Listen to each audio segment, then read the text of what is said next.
Well, friends, we now have even more information about Donald Trump's theft of government documents.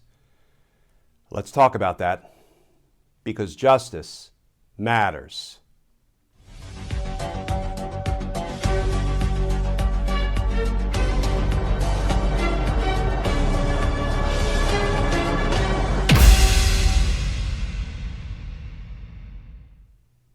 Hey all, Glenn Kirshner here. So let's quickly take on two related stories about, you guessed it, Donald Trump's theft of government documents. The first story comes from Rolling Stone.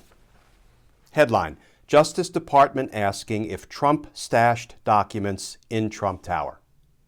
And that article begins, federal investigators have asked multiple witnesses if they knew whether Donald Trump had stashed any highly sensitive government documents at Trump Tower in Manhattan or at his private club in Bedminster, New Jersey. A person familiar with the matter and another source briefed on the situation tell Rolling Stone.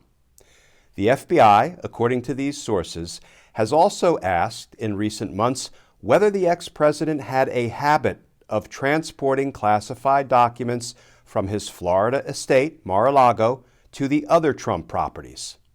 The feds specifically discussed both the New York City and Bedminster locations with certain witnesses. Quote, "It was obvious they wanted to know if this went beyond just Mar-a-Lago," close quote, the first source said.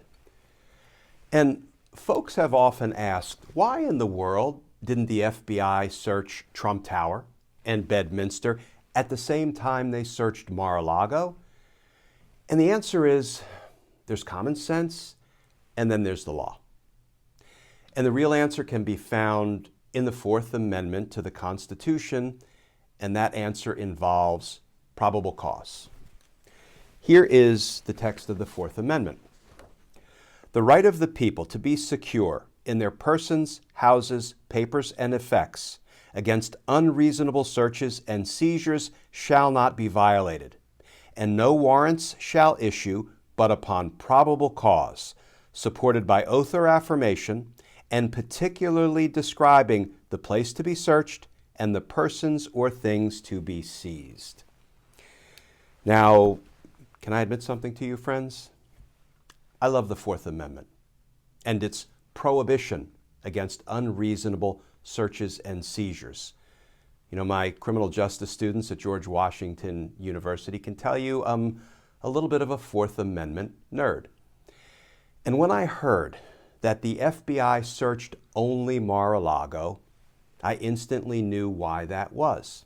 It was because they evidently and obviously didn't have probable cause to search Trump Tower or Bedminster, and that's why they only got a search warrant for Mar-a-Lago. Because if they had evidence that could satisfy that probable cause standard, I can pretty much guarantee you the FBI would have done simultaneous search warrants. Let's talk about why that is. When we're investigating somebody, for ease of reference, I'm going to call him the bad guy. When we are investigating the bad guy, and we have evidence that meets the probable cause standard to prove that he is secreting, hiding evidence at three separate locations. Let's say he's got three houses.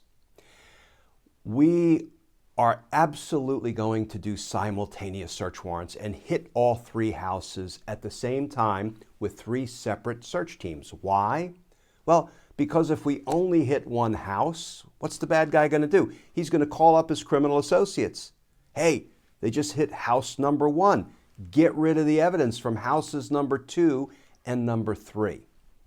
That's why we do simultaneous search warrants if we have probable cause to a judge's satisfaction that there is evidence of crime located in all three locations. So it seems to me the FBI didn't quite have probable cause, that Donald Trump was also concealing classified government documents that he stole at Trump Tower and Bedminster, only at Mar-a-Lago. But you know what, friends? Based on that Rolling Stone article about FBI agents asking witnesses whether Donald Trump was keeping sensitive government documents at Trump Tower, at Bedminster. It sure sounds like they're trying to build to probable cause. So it may very well be we hear about more search warrants being executed in the near future. We'll stay tuned to this one. And let's take on one more quick story. This from The Independent. Headline: Trump reportedly tried to trade Mar-a-Lago records for documents about Russia investigation. This allegation would confirm that Mr. Trump knew last year that he had documents that belonged to the federal government. And that article begins, "The saga with former President Donald Trump and the classified or sensitive government documents he had in his home or office continues." On Saturday, the New York Times reported that Mr. Trump allegedly offered the National Archives a deal to return the boxes of documents he had in his possession last year in exchange for documents he believed would expose the Russia investigation as an FBI hoax.